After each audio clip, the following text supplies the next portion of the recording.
Hi friends, இன்றைக்கி நம்ம earth எப்படி உருவானுச்சுன்னு தான் பார்க்க போகிறோம். அதாவது பூமி எப்படி உருவானுச்சுன்னா, முதல்ல இந்த மாதிரி நிறைய ஸ்டார்ஸ் தான் ஸ்பேஸில் இருந்துச்சு. இந்த ஸ்டார்ஸ் எல்லாமே சேர்ந்து நம்மளுக்கு சூரியன் உருவானுச்சு. இந்த சூரியன் உருவான பிறகு தான் நம்மளுக்கு பூமி எல்லாமே உருவானுச்சு. அதாவது சூரியன் தான் ஃபஸ்ட்டு பிக் ஸ்டார். அடுத்து தான் இந்த ஸ்டார்ஸ் எல்லாமே ஒன்று சேர்ந்து கற்களாக உருமாற்றமானது. அந்த கற்கள் எல்லாமே கிராவிட்டியால் திரும்ப ஒன்றோட ஒன்று மோதி ஒரு பெரிய பந்து வடிவத்துக்கு உருவானது தான் நம்ம பூமி. இப்போ காமிக்கிறேன் பார்த்திங்களா, இந்த மாதிரி தான் நம்ம பூமி உருவாகி பூமியோட செல்சியஸ், அதாவது பூமியோட செல்சியஸ் டிகிரி வந்து 1100 டிகிரி ஃபுல்லாகவே எரிமலையால் ஒரு நெருப்பு பந்தாக தான் பூமி வந்து இருந்துச்சு. அப்போது பூமியில் எரிமலை வெடிப்பு தான் இருந்துச்சு. மனுஷங்க வாழ தகுதியற்ற இடமா இருந்தது. அப்போது தான் பூமியில் வந்து நிறையா விண்கற்கள் மோதினுச்சு. அந்த விண்கற்கள் ஃபுல்லாகவே சால்ட்டால் உருவானது. அதனால தான் நம்மளுக்கு வந்து இப்போ வாட்டர் கிடைக்கிது.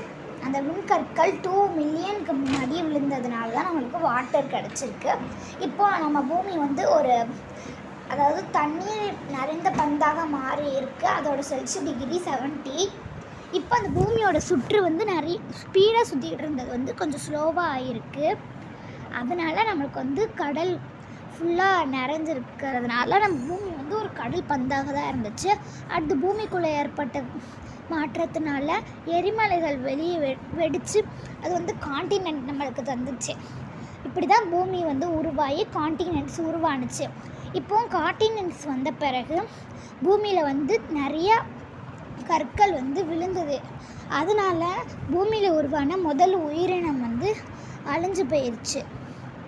அந்த சிங்கிள் செல் பேட்டரியை வந்து அழிஞ்சிருச்சு.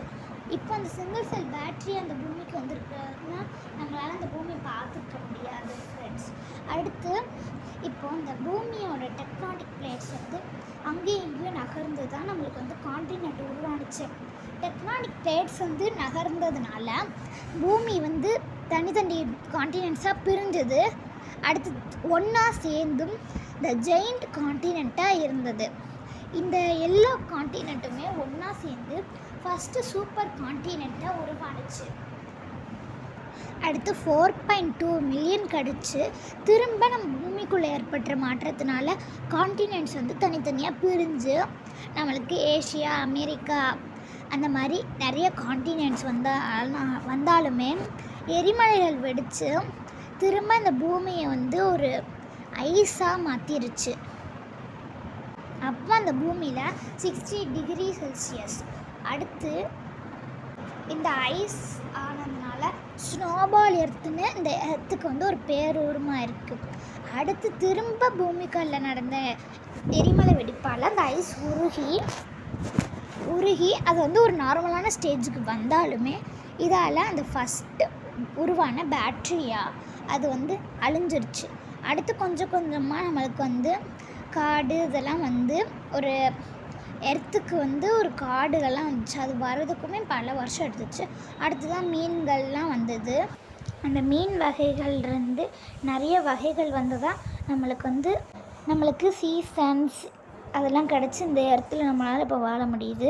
ஓகே, இந்த வீடியோ பிடிச்சிருந்துச்சுன்னா லைக் பண்ணுங்கள், சப்ஸ்கிரைப் பண்ணுங்கள், மறக்காமல் பெல் ஐக்கானை கிளிக் பண்ணிக்கோங்க. பாய்.